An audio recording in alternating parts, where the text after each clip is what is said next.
From the shadows where the whispers grow, through the night where the warriors flow, feel the power in the tales untold. Lord Ninja Choke takes a strong hold. Hello everyone and welcome to episode 17 of the Lord Ninja Choke MMA Picks podcast. Today we're going to be breaking down the UFC Paris card upcoming with headliner of Imavov versus Borralho. This is an extremely interesting fight that will have implications in the middleweight division, with the winner likely facing Khamzat Chimaev, the current sitting champion. As always, I'm joined by Josh in Australia and Will in the UK. Without any further ado, we're going to go and look at how we did last week. So we've now got so many picks across the 17 episodes that we're just going to focus on the last 20 picks. It's sort of 50-50 over the last 20 picks. And last week we did pretty well. We had 2 out of 3. So Sterling won, that was Will's pick. Pavlovich won, that was Josh's pick. And unfortunately Borjas as an underdog lost, that was my pick.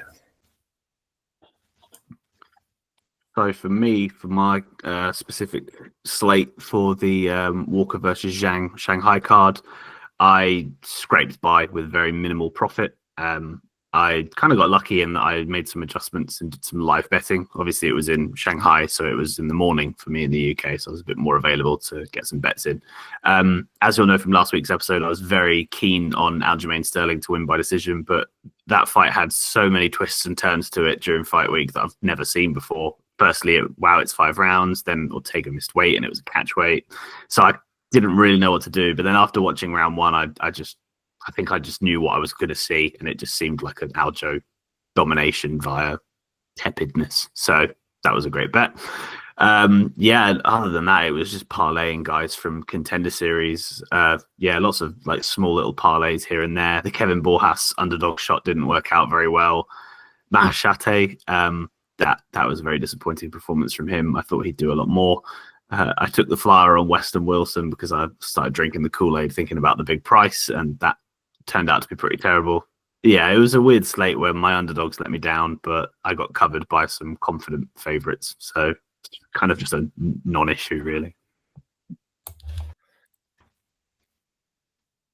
Yeah, and I also had misplaced faith in young Kevin, who I had my biggest or most commitment to him, but I actually had some other underdogs that hit, so that got me out of trouble. Charles Johnson managed to reverse the flow of his fight and knock out Lona Kavanagh in a kind of shock upset, and he was about plus 200. And then Carl Dorcas, who's just looking revitalized and somewhat more physical and athletic than he was last time he was in the UFC. He was a plus 220 underdog against Michel Pereira. He carried him round 1. So yeah, it was interesting that the bigger underdogs came through and the plus 140 Kevin Borjas lets us down. But hey, that's the way it goes sometimes. How did it go for you, Josh? Yeah, pretty good. I do want to highlight quickly that the alt bet there, as you can see on the right hand side, 1 of 2 hit. That's obviously wrong. 2 of 3 hit. So I'll get back to that later. But my lucks have landed for the most part. 3 wins, 1 loss. A bit disappointed in Zhang not really doing well. I mean, he was doing well against Walker early on, but then he got kicked in the leg and he was like, ow, and then just crumbled. Prediction accuracy, because of that relatively decent prediction run for last week, is up by a little bit. And in terms of my bets and whatever, my parlay missed by that much. If only Zhang didn't really get kicked. Alt bets, as you can see there, 2 of 3 hits. So Johnson moneyline got me some money back, and Walker via KO round 1, 2 of 3 got me a fair bit of money back. So overall, pretty happy about that. I'm up when it comes to units, because last week was the week before was relatively good. I think, I don't know, but yeah, I think I'm happy about how last week transpired. And then looking at this week's UFC Paris card, I think top to bottom, it's a really fun card, and there's been a lot of line movement, probably because we're so far out from the event. It's like 10 days to go now, or more actually, and Yeah, it's gonna be fun. I'm really looking forward to the card. What do you guys think about the matchups? Anything that stands out to you? Maybe go to Will first. Yeah, I think as someone who lives in Europe, it's always fun in Paris. The French crowd really do they're like the modern day Brazil. You know, everyone used to talk about Brazil being a wild crowd back in like the mid 2010s and stuff. But I feel like Paris has kind of taken over with that. It feels like a pretty lively event. Obviously, you've got a lot of hometown fighters because for some reason, French MMA is actually quite poignant in the grand scheme of things in the UFC these days, which is very surprising. It's got some good fights top to bottom, some interesting prospects, some just interesting fights. I no one's name really sort of flies off the page, but yeah, I'm excited to see most of the fights here. So bring it on.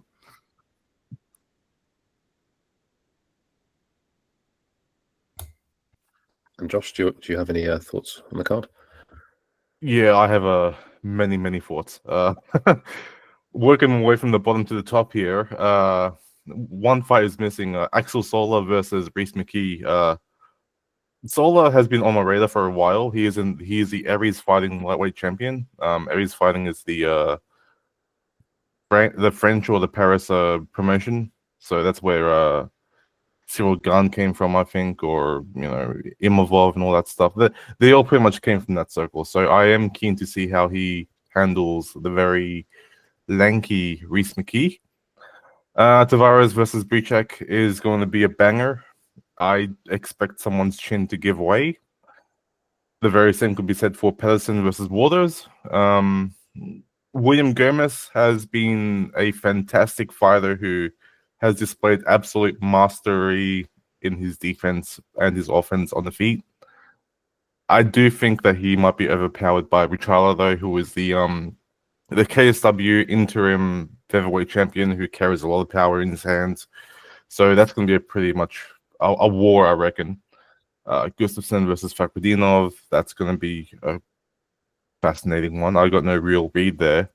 Tabura versus Daliha is a fight. OMRC is a really odd fighter to watch, and I know that I say that with a bit of hesitancy because he has shown some decent striking, but again, he looks clumsy, and to look clumsy against someone like Ribeiro, I don't know. I reckon there could be an upset there. I'm not too sure. Ziem versus Fernandez, that's going to be a great fight because Ziem is on his way up now. He's doing so well in his recent fights. Bukauskas versus Craig. Who doesn't predict a Craig submission somewhere here, right? But then again, Bukauskas can tickle that chin of Craig. And then the top three fights, they're the ones that we're going to cover. And yeah, let's get down to it.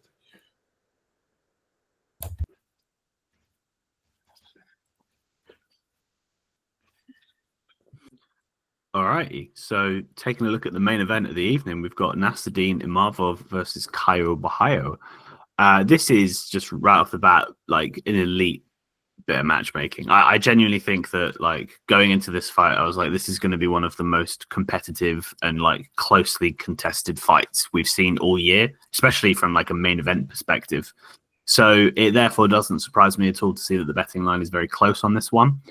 The first thing that I kind of concluded when I was thinking about it is that if you were to think about like the statistics of these guys' ability, like both offensively and defensively, like imagine we're looking at their stats on like the UFC video game or something, but in real life, pretty much everything, every single like metric is at least at like a 7 out of 10, like a 7.5 out of 10, which that's what makes fights like this so interesting because it's like, there isn't really one clear area where you're like, oh, if the fight ends up going like this guy's definitely going to win. It feels like pretty much wherever the fight takes place, they could do 10 rounds of kickboxing, it's relatively close, 10 rounds of grappling, or like wrestling grappling, it's relatively close.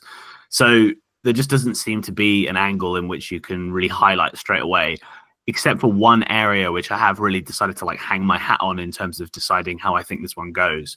And for me, it is the bad grappling approach of Nassourdine Imavov. So if you go back and watch some of the fights where he has been taken down, he has a real habit of just chilling when he's on bottom. So you rewatch the Phil Hawes fight, which was very early on in his UFC career. He gets taken down in rounds 1 and 2 by Phil Hawes, and he's quite clearly 2 rounds down because he just hasn't had enough urgency to get back to the feet. And then round 3 comes along, he puts the afterburners on, and he almost gets a finish. Maybe should have got a draw there, but it just kind of goes to show that it's like, you think about fight management and fight IQ. When you have 3 rounds, why are you letting it go down to such a fine margin? And much more recently, in a fight that I bet on him on against Brendan Allen, which was also in Paris, I think it might have been the last time we were in Paris, he let Brendan Allen take him down within the first 5 or 10 seconds of the fight and just did not get up. He did not show any real urgency. It felt like when Derek Lewis gets taken down and he's like, I'll just survive and then we'll start again next round. And the margin for error when you do that is so small, because from that point onwards, he had to fight perfectly. He either had to finish Allen or he had to make sure that he unanimously won both of the other 2 rounds, or it was at least going to be a split decision, which is just crazy reckless and just not good fight management at all. So those lack of get-ups leave him surrendering rounds, basically. And when you consider the names that I've just mentioned versus someone like Caio, I think Caio's got a real avenue to victory here if he can set up shop on the mat against Imavov, because I don't have faith Imavov's even going to try and get up, let alone have success at getting up. And if that's the case, you've got to assume Caio's got that round in the bank. Obviously, with this being a main event, there's 5 rounds here, so it's less sketchy for Imavov. He can afford to piss away one of the rounds, maybe even 2 of them if he wants to get super risky. So it's not as much of a nail-biting strategy as it usually is. But I think it's fair to say that if they are on the mat grappling, Caio has the biggest advantage of any narrative in this fight that I was talking about earlier. The immediate bounce back to that is that obviously to be a good grappler, you have to be a decent enough wrestler or have the ability to get the fight to the floor. And I think that Nassourdine Imavov is the slightly better wrestler of the 2 of them.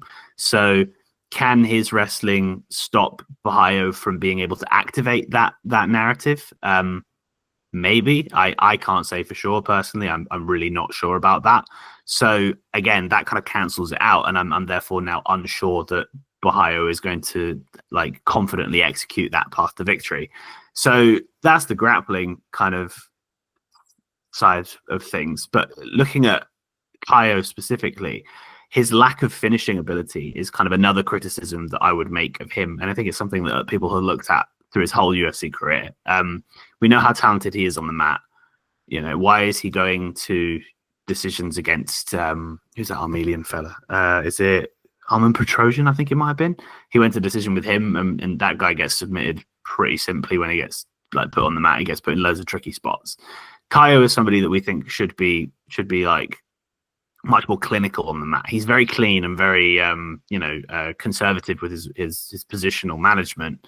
But when you consider the climate of the middleweight division here and how there's Fluffy Hernandez, there's Derrida, there's lots of other people who could be candidates for the next title shot here. And Caio really should try to find a finish, I think, if he has this time on top against Imavov, because Imavov's not, like I say, super active at trying to get back to his feet. But Caio just doesn't do that. So I'm quite confident that Caio will not submit or get some sort of ground-related finish on Imavov unless something crazy happens. So that means that Caio kind of has to fight perfectly for 25 minutes because he's going to have to find his takedowns. He's going to have to make sure he keeps the ground control, and he's going to have to do that at least 3 times. Whereas on the other side, when we look at the striking, Nassourdine Imavov, I think, is the much more dangerous striker of the 2 of them. And if I was to find out there was going to be a striking-related finish, I would assume it was Imavov. The striking itself is kind of close between both of these guys because Caio's got a good sort of distance managey kind of style and does a good job of negating the danger and the offense from opponents. But I have a tough time really figuring out across 25 minutes of kickboxing who wins and with what confidence. I think I do lean towards Imavov simply because the power is the most important metric. And I think if they do hit each other clean a few times, Imavov is going to show that it's worth more, if that makes sense. So I think, Nassourdine probably deserves to be the superior striker here. And also, obviously, he can end the fight in an instant, much more likely than Caio can. So, as you can hear, I'm very much flip-flopping back and forth here. So just to provide like slightly more information, we've got some intangible narratives that come into this one as well, just to make it even more confusing. So this isn't something I've looked into too much because, if you know me, narratives are things I like to take as a slight bit of flavoring, but not as a main ingredient. That was poetic. So Caio has basically come all the way over from Chicago, I believe, as he was in attendance for the Duplessis versus Chimaev fight.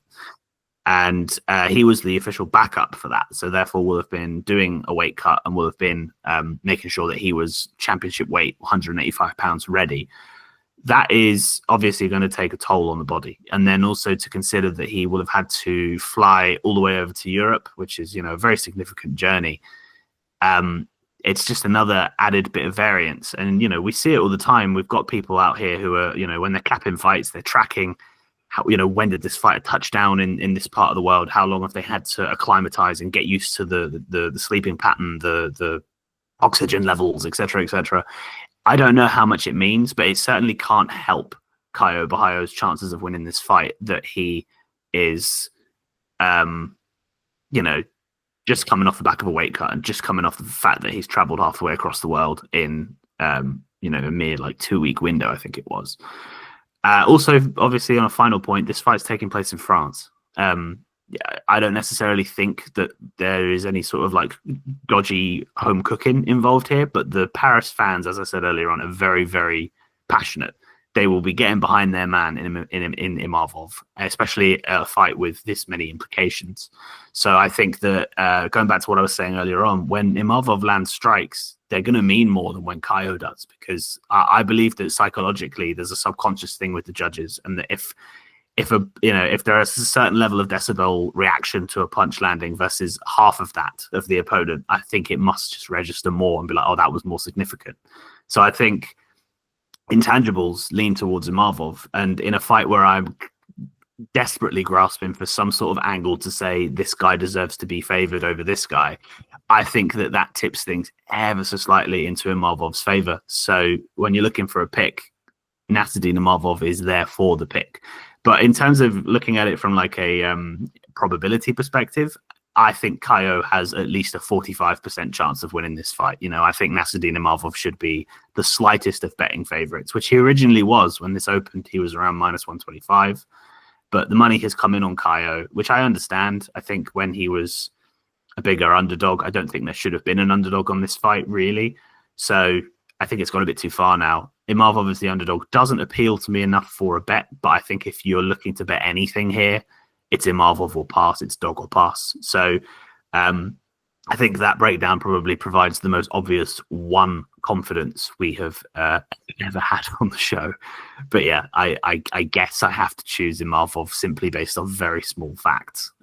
So Imavov is the pick. What do you guys think? After you, Josh.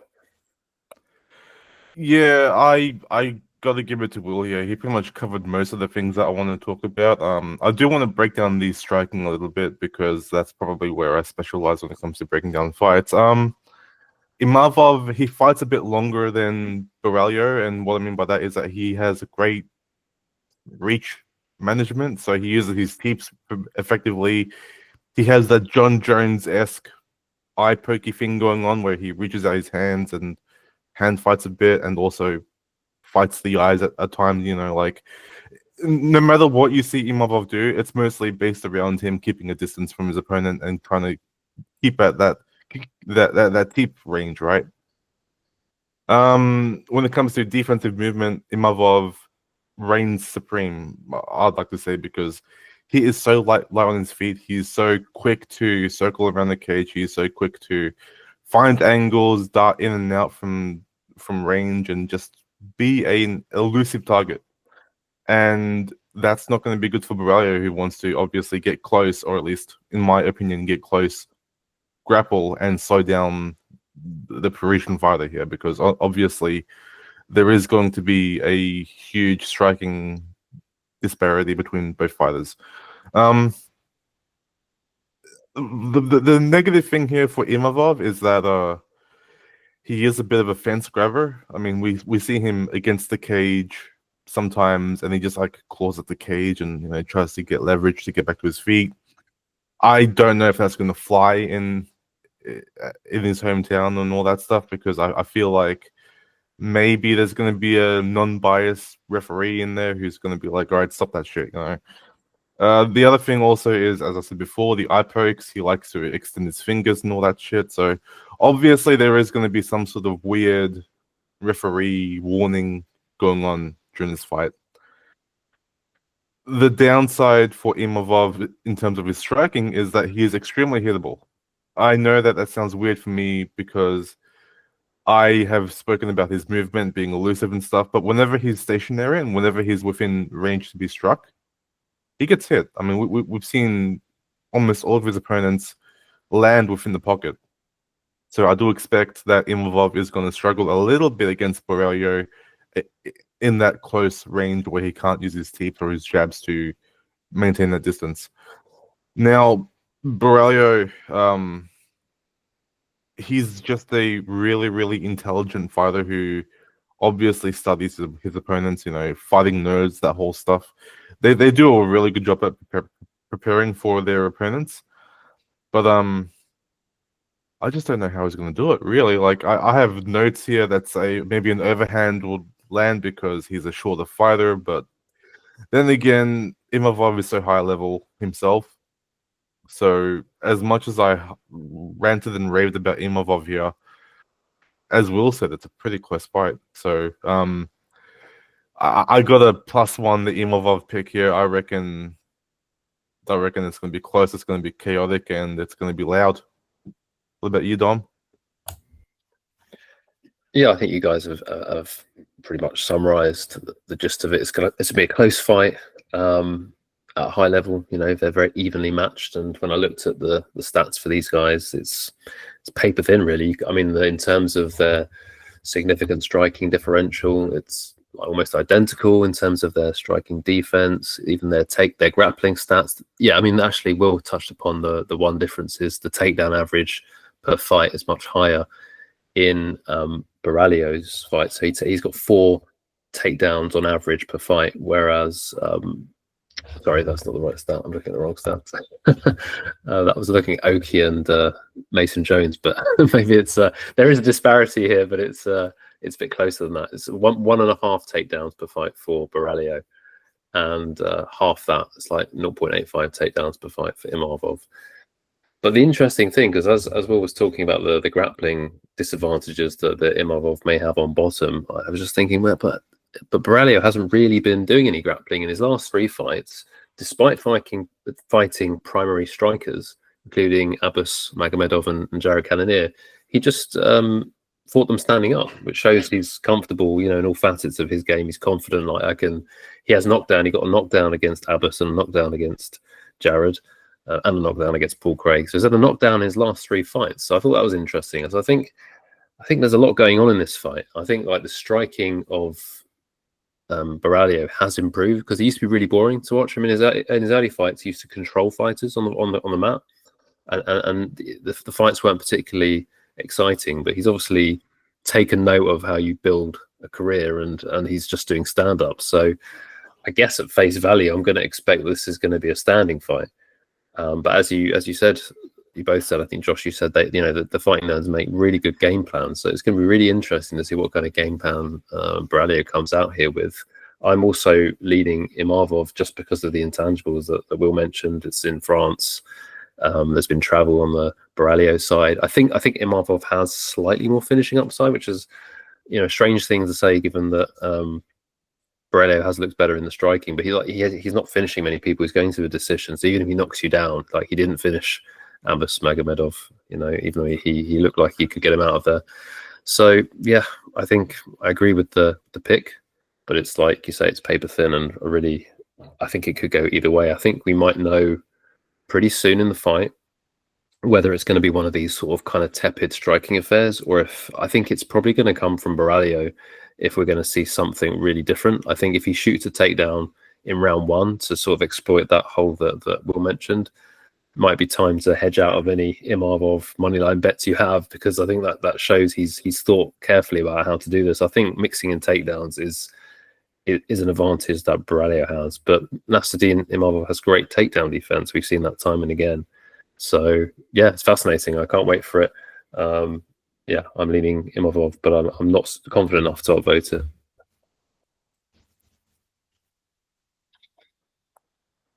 All right, here we go. The co-main event featuring my favorite lightweight who isn't born in America, and my arch nemesis who has killed my Aussie guy. I think he killed Malaki. Anyway, BSD versus Ruffy is a fight that jumps out at me for many reasons. Firstly, BSD is a relatively underrated fighter because he has been defeated in really, really wonky ways. No matter what way I see his last fight, well, his second last fight against Moicano, I do think that he was going to win eventually if he didn't get cut open badly in the first round. But either way, the biggest discrepancy between both of these fighters is going to be the grappling.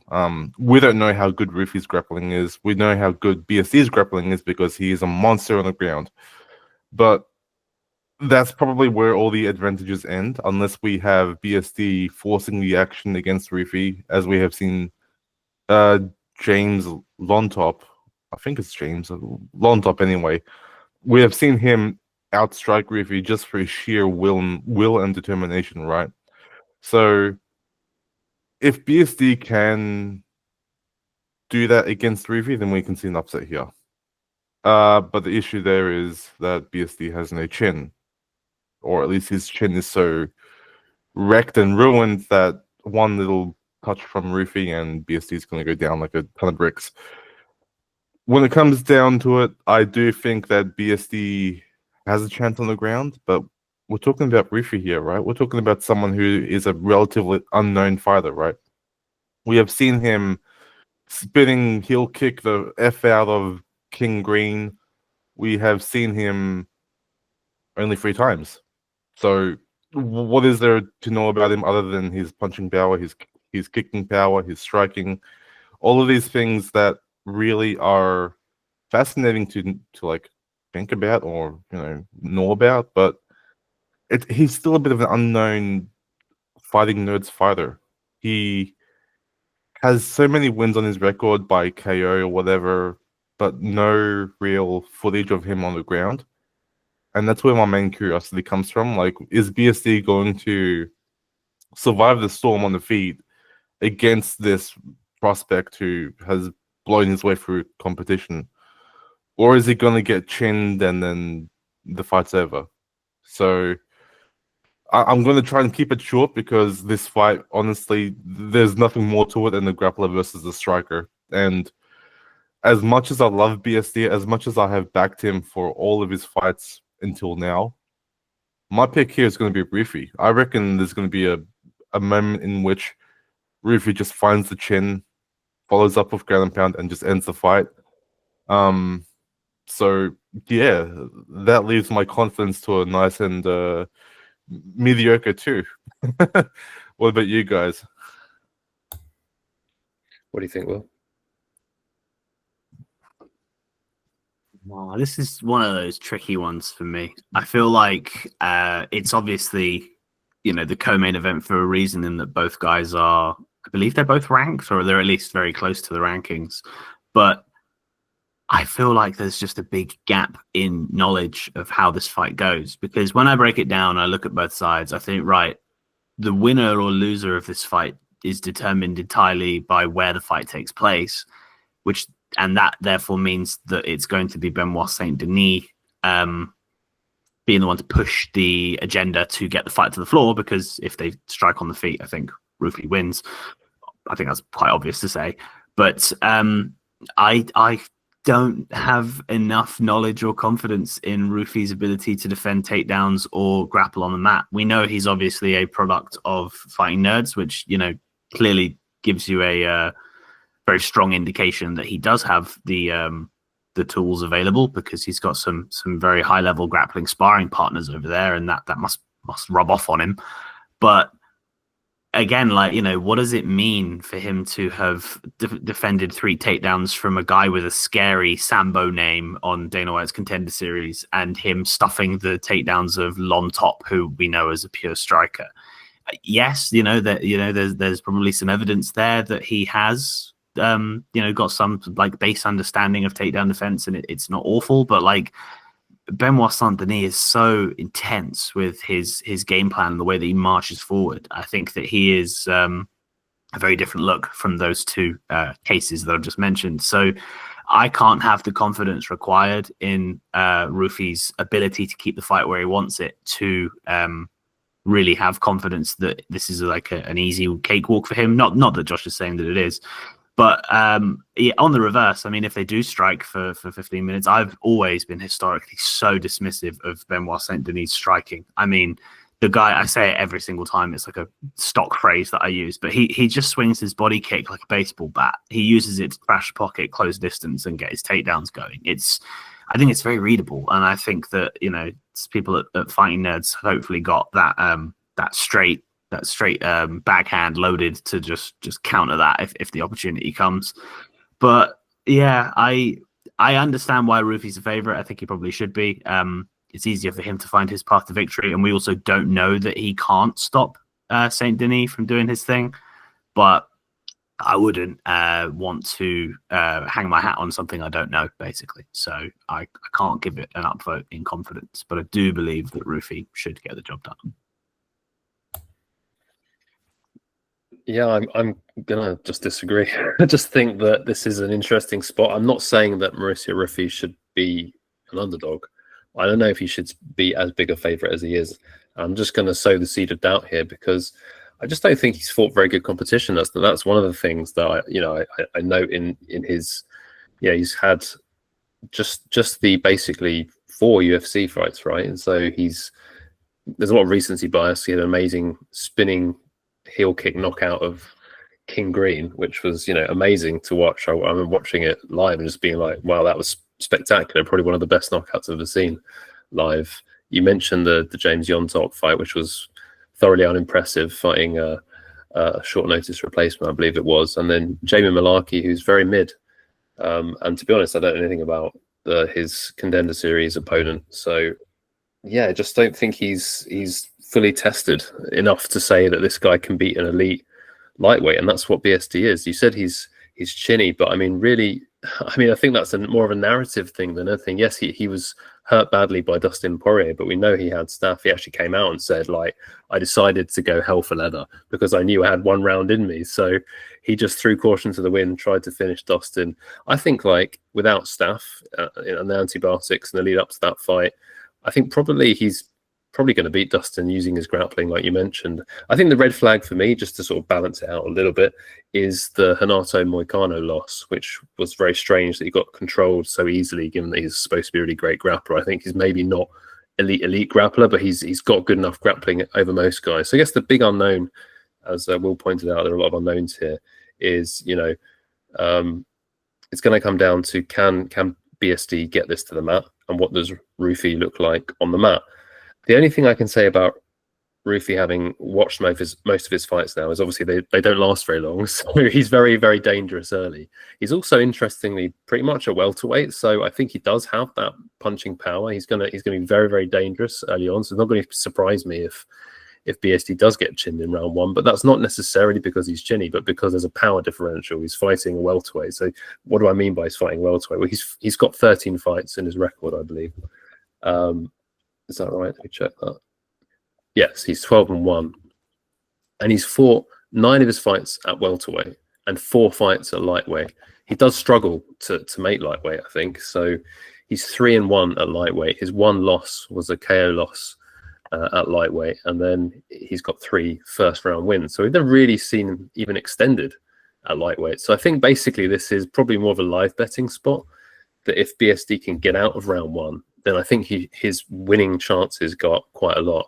I still think even pre-flop, I mean, if you're betting if you're expecting a round 1 KO, fine, then yeah, I can understand you being interested in the Ruffy money line. But if you don't think he's going to KO BSD in round 1, I'd probably just wait a little bit and bet this live, because I think it's going to probably within the first round, we're going to know how the fight's going to play out. Either BSD is going to get this to the ground, or is going to be able to have some sort of grappling success, or he's not. And if he's not, then I agree with Josh. I think this is going to be one-way traffic, and it's going to be a long night for BSD. But I just suspect that he's going to be pretty dogged.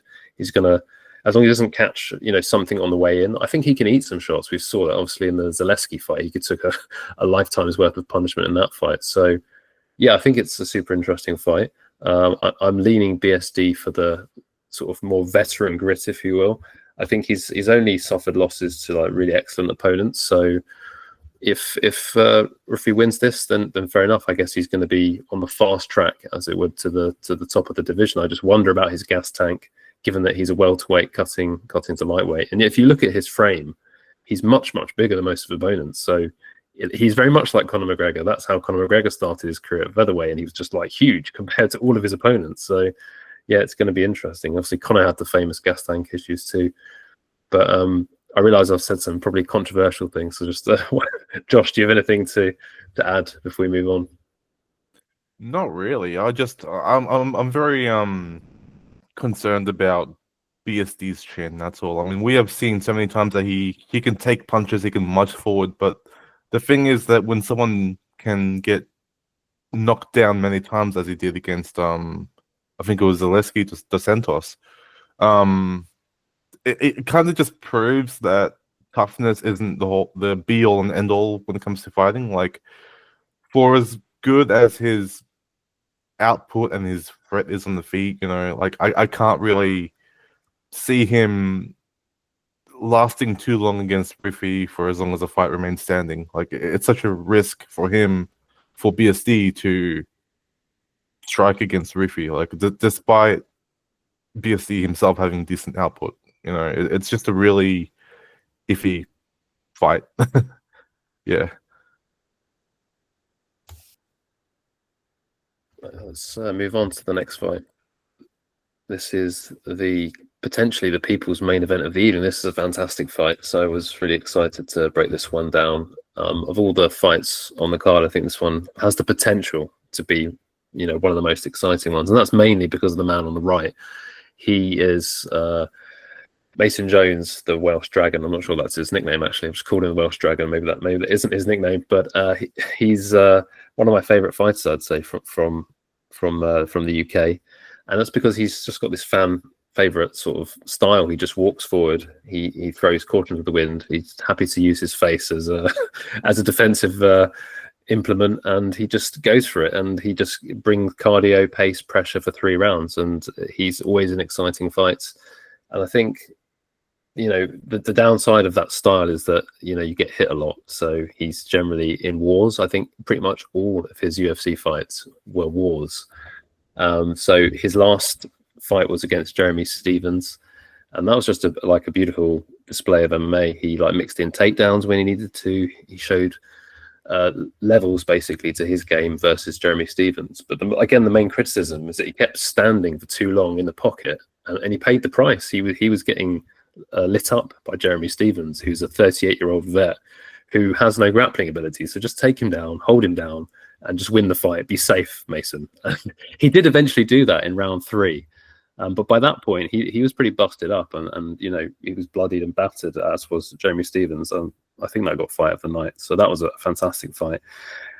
I think I didn't know much about Oki before this fight, and I was mainly interested in Mason Jones, and I was definitely leaning towards him in this fight. And then I looked into Oki, and they both had a similar number of fights in the UFC. So technically, Mason Jones had 5 fights in the UFC. He's had 1 no contest, and he's 2-2. Bolaji Oki has had 2 wins and 1 loss, plus he won on Dana White's Contender Series. So technically, he's 3-1. But Mason Jones has a lot more experience outside of the UFC. I think that's one thing to note. He's a more experienced fighter, and he wasn't just fighting cans outside of the UFC. He was fighting Cage Warriors promotion, but Bolaji Oki was largely fighting cans before he got to the UFC. What I've seen of Oki in his fight, so he's basically not fought a lightweight yet. He's fought Duncan, who he lost to. So he got submitted in his penultimate fight by Chris Duncan, who guillotined him.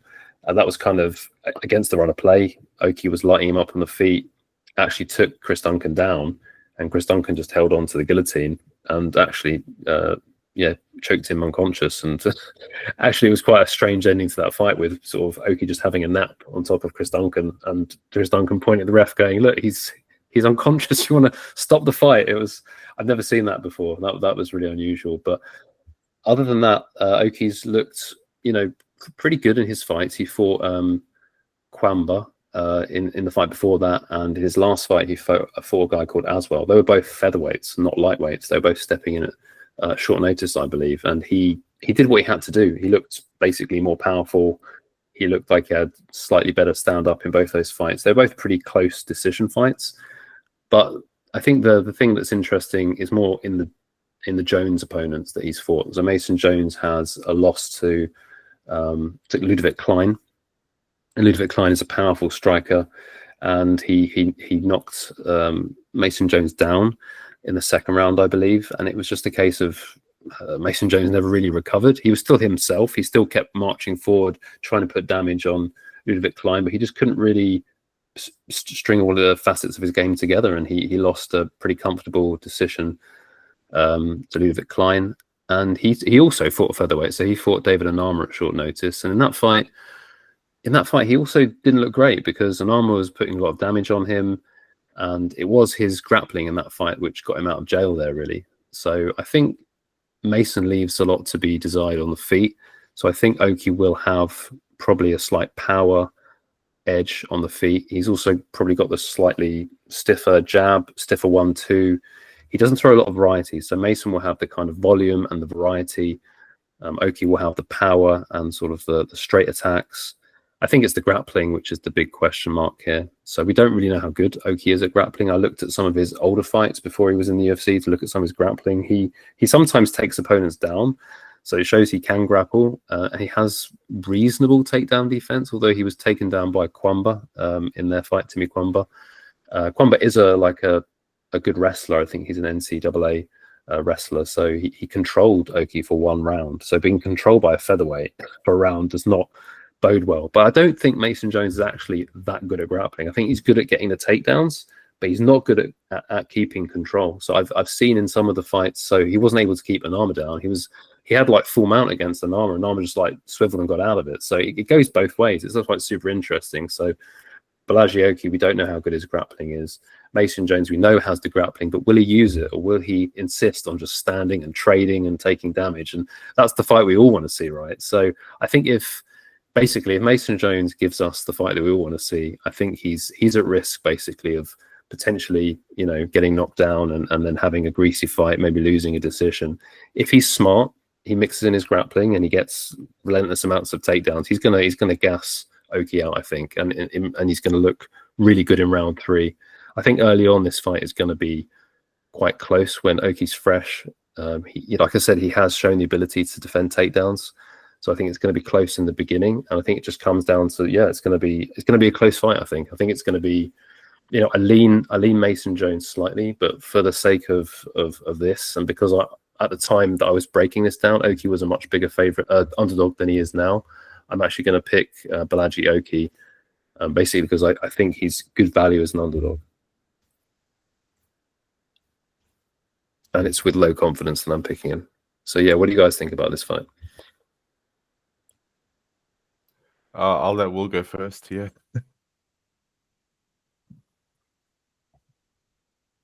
I think I have a complicated and slightly biased opinion on this one. Firstly, Mason Jones, his nickname is the Dragon. So the Welsh Dragon is kind of an unnecessary addition, because I imagine at least half of the fighters in the world of MMA who are from Wales are probably called the Dragon as well. But I don't know what it is about Mason Jones. I think it's this phenomenon that I'm always talking about from a betting perspective. When you have a guy who comes in on short notice in a fight that they're expected to lose, and they look far better than you expected them to, I feel like it just does this weird thing where we immediately go in thinking that they are a prospect themselves. And if I remember correctly, he was an underdog to Mike Davis in his debut. And around that time, Mike Davis was like, oh man, this guy is a problem. Like, I remember Mike Davis was like top 15 from the moment he like entered from Contender Series. People were like, that guy has potential. I know he actually lost his Contender Series fight, but we thought the same of Sadiq Yusuf. Anyway, Mason Jones is a guy that, like, I know he is special and he has a lot of potential. But then when I watch his fights, I'm like, wait, does he? Like, why do I feel this way? And I don't know why it is. It's such a weird, like, bamboozle thing. And I think that kind of caught the odds makers out as well, because, you know, he obviously, as you say, Dom, opened up as a big favorite, and there's been a lot of line movement since. He is very hittable, as you say. His biggest weakness is the fact that he just doesn't seem to acknowledge his own strengths and weaknesses and the strengths and weaknesses of his opponents to put himself in a position where he can use his strengths and not let his opponent use his weaknesses. That Jeremy Stevens fight specifically really did demonstrate that, and it was pretty mind-blowing to see such a gimme fight for him. I mean, everyone knew that was like one of the layups of the year, and he just he really under-delivered. I think he didn't necessarily have to finish him, but he definitely needed to show an ability to respect a very one-dimensional Jeremy Stevens. But yeah, he just didn't. But then on the Oki side, Oki is somebody who, contrary to what I've just said, he did not impress me at all. He never has done. I mean, he came into the UFC and debuted against Timmy Kwamba, who, you know, was Timmy Kwamba done? You know, he's not a very good fighter, and it was a split decision as well. It was a pretty underwhelming fight on both guys. I kind of was just like, these two look like they've hit their ceiling. He followed it up with frankly, a good performance against Chris Duncan. He was really in cruise control, and then he just shat the bed with a terrible idea of shooting a takedown that he shouldn't have. I mean, people will say, well, look at Chris Duncan now. I mean, obviously, I of all people would know that. Chris Duncan's better than he looked in that fight, but he only, it was only off of a guillotine that's opportunistic that really, like, was the difference maker there. So I don't think you can necessarily use that argument that, oh, Chris Duncan, he gets a pass because Chris Duncan's so much better than we thought. And then most recently, Michael Aswell, that was a short notice fight against a guy who was quite clearly not in the right weight class after Markel Medeiros pulled out. And at 29-28, should a man in a full camp who's an established UFC fighter be losing to a debutant that nobody knows come in, up a weight class on short notice? Should he be losing? I think it was round 1 as well that he lost. Well, maybe he should be losing round 1. But either way, 29-28, not impressive.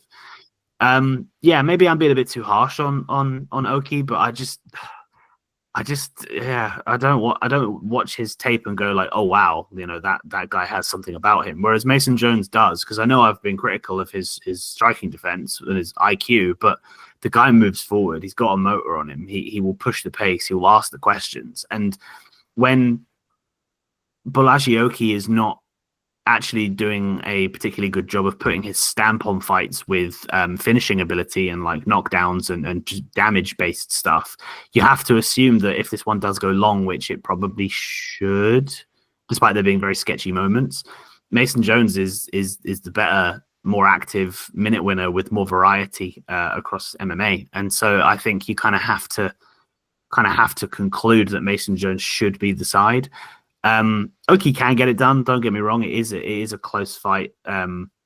Really, like there's angles and avenues for both guys. But yeah, I think I've got to settle on Mason Jones. I think the thing that's really interesting. I'm going to make a joke here. The numbers, Mason. What do they mean? So the betting line is like it's a weird one because it was -250, I think, around the start for Mason Jones, or -225, which is a bit crazy. I don't think anyone thinks that's a good number. I mean, who would want to bet on a guy with questionable fight IQ and with bad takedown defense, not with bad striking defense, like Mason Jones at -250? A terrible idea. So I absolutely understand anyone who took the underdog odds. But another betting phenomenon that we see a lot is the fear of missing out. And a lot of the times when you have these underdogs who get steamed down from like a +200-ish number, where it goes from, oh, he should lose, to, oh, this one's competitive, people are like, they all want that. They all want that underdog slip. They all want to say, yes, I was there. I bet the dog. Look at me. I'm really smart. And so that leads them to anytime there's a plus number, they will take that plus number, despite the fact that certain people are waving, plus 180, plus 170 tickets on Oki. And there are going to be people who are now waving plus 120 tickets on Oki. They're not the same thing. I don't think it should have gone this far. I think Mason Jones definitely deserves at least 60% superiority on the betting line, which means he should be at least minus 150. And he has, at the moment, he's dipping below that, which I think is just not right. So I think the conversation, whilst earlier in the week, it was definitely, is Bolaji Oki a contender for a good underdog spot?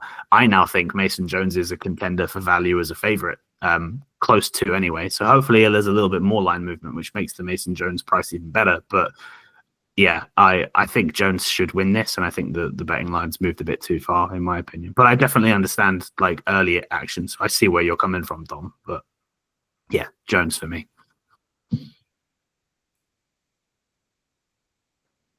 Yeah. When it comes to this fight, I don't want to really go too deep into it because you both Dom and Will have pretty much covered all of the bases here. But I want to maybe take a little bit of a more casual perspective because that's all I can really think of right now, the whole casual angle. Mason Jones, he has fought on Cage Warriors since his debut in his pro MMA career, right? He has always fought at a reasonably high level compared to Oki, who has a bit of a history of facing maybe cans here and there, but I've always been a fan of Jones. In most of his fights, except for that Klein fight, I've always put him as a 3 out of 3 confidence pick, So I really can't see Jones losing here unless Oki keeps the fight standing and he, destroys the dragon, slays the dragon, really. So I can't really see anything but Jones push forward and wrestle and grapple and just do what he does best, really, because he has done that for his whole career. He has pretty much been a spotlight fighter from that region, from the UK area. It's just so hard to compare the records and say, oh yeah, it's competitive, because no, it's not. Mason Jones is many steps, if you look at the record, ahead of Bolaji Oki. And whilst Oki does have some threat on the feet compared to Jones, who, despite his boxing and his output, is hittable. I mean, I just can't really see Jones losing this one. I would be surprised, but I am so confident in Jones winning this one that I can't really upvote the confidence here. So yeah. No worries. I mean, I realised that it would be a bit of a controversial pick, and like I said, I'm a big fan of Mason Jones. If he does go on and win this, I'll be happy for him. As I said at the time, I saw sort of value on Oki. I think there's a lot of unknowns with him. He's going to need to fill in a few holes that we don't know about him if he's going to step up and have a chance here. So it'll be interesting.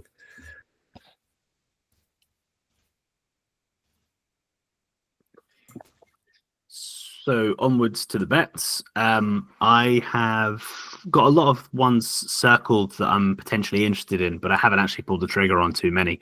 One that I did pull the trigger on really early was a parlay of Fares Ziam and Modestas Bukauskas. At the time that I bet them, Fares Ziam was minus 250, which I just did not think was respecting enough of his skill set and his superiority to Fernandez. I think that Fares Ziam is a soon-to-be top 15 middleweight. He's a top 15 fighter and deserves to be shown that superiority. So I saw value there. Modestas Bukauskas, I think at this stage in Paul Craig's career, it's simply a question of fight IQ. So if Modestas Bukauskas has got his brain plugged in, he shouldn't lose. It's so easy to beat guys like Paul Craig in this day and age. He really should have that covered. So I bet that confidently for 3 units. on the subject of underdogs who are being bet down into favourites, you've got Andreas Gustafsson. I've bet him for a unit at plus 125. I think that fight against Renat Fakhretdinov is going to be very hotly contested and very close. I didn't think he deserves to be a plus money underdog there. In terms of some bets I haven't made yet, I am interested in Mason Jones. I think the minus 150 mark might be where I'll pull the trigger, but I'm kind of waiting because I think there's potential for a little bit more of the juice to be squeezed out there.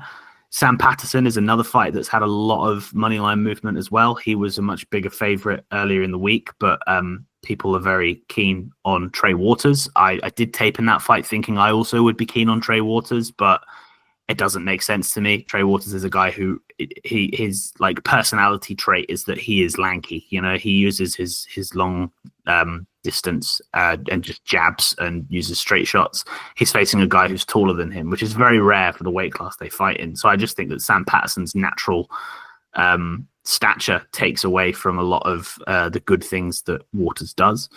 And prop-wise, I'm interested in Mauricio Ruffy to win in rounds 2 and 3. I think that Benoit Saint Denis, whilst obviously there is that narrative of him having staff and against Poirier and putting his foot down on the pedal, it was a key part of that fight. But I think that he has a natural disposition to just go a bit too hard, and I think he might get a bit overexcited here. You know, against a striker like Ruffy, he's going to feel like he's, you know, like in a gold mine when he's on the mat against him if he can get his takedown. So I think that there's an opportunity for a round 2-3 finish there. Hopefully I get a decent price for it. It's very price dependent, as are all things that I've not yet bet. It's not written down here, but another interesting angle, Modestas Bukauskas to win by decision. I don't know how the props are going to get lined for that fight, but Paul Craig doesn't usually go the distance because he's quite feeble. But I think that there is a really interesting angle there in that both of these guys are from the UK. You know, Paul Craig is obviously a legend in British MMA, and Modestas Bukauskas is a younger guy in the British MMA scene. There's that kind of like respect for a legend kind of thing. Also, Paul Craig, when he realizes he can't get takedowns, all he does is flop to his back. If you watch that Volkan Oezdemir fight, Oezdemir should be KOing for Paul Craig, right? But he literally could not get his hands on him. He was just winning the fight by Craig just pulling guard and flopping to his back. So I think that one could turn into a ridiculous, BJJ pathetic display from Craig. So I think the decision there could be an interesting angle if it's a decent number. But yeah, that's my slate for this card. Yeah, so I'm going underdog heavy this card, as I did in Shanghai on the last card.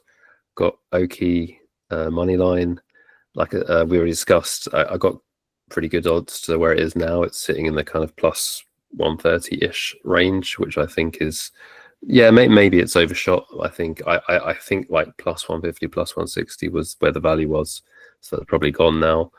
BSD, I think he's also gone down a bit from this line. It was like 2-1. I thought that was pretty good value. I wouldn't go too heavy on it though. We didn't talk about Pitbull taking on a UFC newcomer. I'm just sprinkling here. I haven't done enough tape. I only actually looked at the newcomer and just noticed that he didn't really grapple much at all and has been controlled in some of his fights. So I think there's a path to victory for Pitbull, but I think I need to do more research before I could put more in his money line. But I think that could be a good spot. Will's already talked about Patterson. Patterson actually has the reach advantage over Waters. A lot of money's coming in Waters, so Patterson's actually now at minus 160. And Modestas, as we said, I parlayed those two together. And then I think the main event will go long. I think it will start round 4, so I think that would be a good parlay piece. And I've missed the sort of line with Tatiana Suarez, so I don't know if she's going to be the piece. Maybe Ankalaev money line. I don't know. There's something coming up that'll be pretty juicy to tie it to. We're really going against each other head to head here because I think there might be value on Renat Fakhretdinov if he's going to be an underdog. I think right now he's sitting at like even money, like minus 100 or minus 102 or something. So I'd be definitely interested in Renat. And the main reason is because I think he's just got the wrestling to try and not get clinched by Gustafsson. So that's the main thing he has to do, is just not get clinched. But he's not very physically imposing, so I can see that he could just get clinched for 3 rounds. I think it's a fight that probably goes the distance. I know I've seen people saying that Gus is going to finish him, but I think there's just this feral lust for Gus that he's just going to finish everyone. Well, he didn't finish Chaos, but yeah. And then the final one is Nassourdine Imavov. I think if he hits like plus money, like plus 120, like Will said, I think then it's dog or pass in that situation. But I'm not overly confident in those final 3 bets. What have you got, Josh? Yeah, a bit of a longer slate than usual. I'm trying to be a bit more confident with my bets here.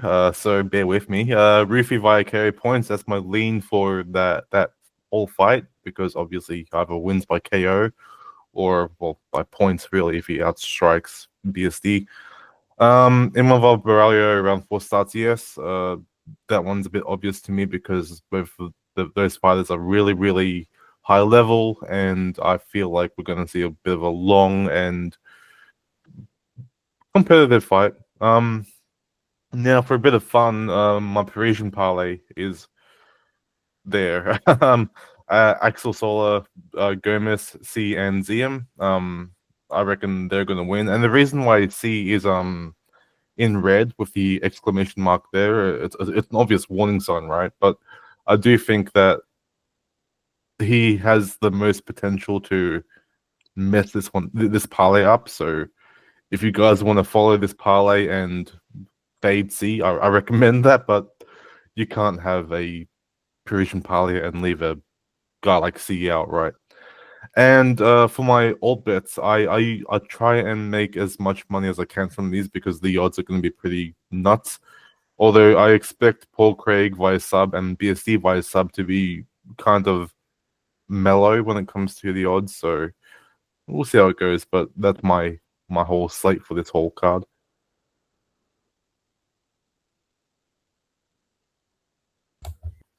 Yeah, so last week our Kevin Borjas moneyline bet didn't come to fruition, so we are down to $170 where we start with 100 in our $100 challenge. And then this week we had a chat before we came on, and we think that taking the main event to go long, so over 3.5 rounds, combined with the Modestus Bukauskas moneyline would be an interesting play. As always, if we log that in, we'll put it in the comments below the YouTube video.